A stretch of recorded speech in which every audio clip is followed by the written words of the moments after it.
গতদিন যে মাছগুলো এনেছিল তার মধ্যে সব মাছ এখনো কাটা হয়নি, কিছু মাছ কাটা হয়েছে, সেগুলো আজকে রান্না করব। আর কিছু মাছ আঁকাটাই ফ্রিজে রেখে দিয়েছি, ওগুলো আমি একটু ফ্রি হয়ে তারপরে কাটবো। শক্ত মাছ যেগুলো সেগুলোই রেখেছিলাম, নষ্ট হওয়ার কোনো ভয় নেই। আসসালামু আলাইকুম, সবাই কেমন আছেন? সকালে শুধু সকালের নাস্তা না, দুপুরের রান্নাবান্নাও বের করে নিয়েছি, সেগুলো ওই যে মাছগুলো ফ্রিজ থেকে বের করে নিয়েছি, অল্প কিছু সবজিও কেটে রেখেছি। বাবু ঘুম থেকে ওঠার আগেই আমি এই কাজগুলো গুছিয়ে রেখেছি। বরের জন্য রুটি বানাতে হবে, না হলে যে ভাত রান্না করতাম ওখান থেকে একটু খেলেই হয়ে যেত। ছেলেটাও অনেক বেশি রুটি পছন্দ করে, আমার আবার হয়েছে ভিন্ন। রুটি খেতে তো সবসময় 3 বেলায় রুটি খেতে পছন্দ করি, সবসময়ই ভালো লাগে, কিন্তু বানাতে গেলে কেন যে এত বিরক্তি লাগে জানি না। 4টা রুটি 5টা রুটি বানাবো, তার জন্য এত জিনিসপত্র মাখতে হয়, হয়তো এর জন্য আরও বেশি বিরক্ত লাগে। আমার তো ছোট্ট পরিবার, 4টা 5টা রুটি বানালে হয়ে যায়। এমন অনেক পরিবার আছে, যৌথ পরিবার, যেখানে শ্বশুর শাশুড়ি, দেখা যায় দেওর ভাসুর অনেকে একসঙ্গে থাকেন, তাদের তো কখনো কখনো এমন হয় যে 40টা 50টা রুটিও বানাতে হয়। আর আমার তো মাত্র 4টা 5টা রুটি বানাতে যেয়েই আমার এত অস্থিরতা, না জানি তাদের কি পরিস্থিতি হয়। এরই মধ্যে রুটিগুলো বানিয়ে নিয়েছি, আর এখন ডিম ভেজে নিব। একে একে সবগুলো রুটিই আমি ছেঁকে নিচ্ছি।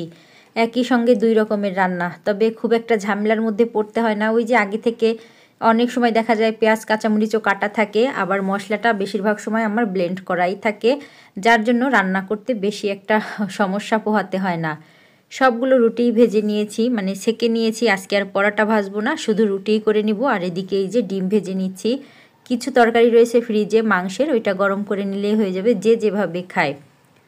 মোটামুটি সকালের খাবার দাবার লম্বা একটা সময় এর মধ্যে গ্যাপ নিয়ে খেয়ে নিয়েছি। বাবুকে একটু খাওয়ালাম, বাবু কিন্তু আবার ঘুমিয়েছে, তাকে ঘুম পাড়িয়ে রেখে রান্নাঘরে চলে এসেছি। বাবাইটা পরীক্ষা দিতে চলে গিয়েছে, আপনাদের ভাইয়াও অফিসে গিয়েছে, বলতে পারেন এখন বাসায় আমরা মা ছেলে 2 জন, ছোট বাবু আর আমি।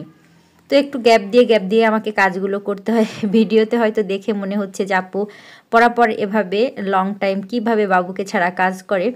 আসলে বাবুকে তো দেখতে হয়, ধরতে হয়। ছোট বাবু নিয়ে যেহেতু একা থাকি, ওই বাবু যখন ঘুমায় ঘুম পাড়িয়ে আমাকে একটু গ্যাপ নিয়ে কাজ করতে হয়। সেগুলো তার আমি ক্যামেরাবন্দি করতে পারি না, যার জন্য আপনারা দেখেন না। তাই মনে হয় যে লম্বা একটা সময় আমি রান্নাঘরে রয়েছি, আসলে ব্যাপারটা কিন্তু এরকম না। প্রায় সময় যে সকল আপুরা আমাকে কমেন্ট করে থাকেন যে আপু তোমার ভিডিও কেন খুঁজে পাই না, রোজ ডেইলি ব্লগ লিখে সার্চ দিলেই কিন্তু পেয়ে যাবেন, অথবা শেয়ার করে রাখতে পারেন নিজের প্রোফাইলে বা বন্ধুবান্ধবদের সঙ্গে, যাতে করে খুব সহজেই পেয়ে থাকেন। এক একটা রান্না এক এক জায়গার হবে, এটা খুবই স্বাভাবিক। আমি কখনোই মাছের মধ্যে আদা বাটা ব্যবহার করি না, হ্যাঁ তবে যদি বড় মাছ হয় সেক্ষেত্রে অন্যরকম। এগুলো যেহেতু নদীর বাজারি মাছ, ছোট মাছ, খেতে এমনিতেই অনেক বেশি স্বাদ, ওর নিজস্বই একটা ফ্লেভার রয়েছে, তাই স্ট্রং মশলা দিয়ে আমি আর স্বাদটা নষ্ট করতে চাচ্ছি না। হালকা 2-একটা সবজি দিয়েছি, আমি কিন্তু মশলা এখানে ব্যবহার করেছি রসুন আর জিরে বাটা। ভালো করে মশলা কষিয়ে মাছগুলো কষিয়ে নিয়েছি। এরপরে আমি এখানে দিয়ে দিব হচ্ছে ধনেপাতা, মূলত ধনেপাতার ফ্লেভারে রান্নাটা হবে।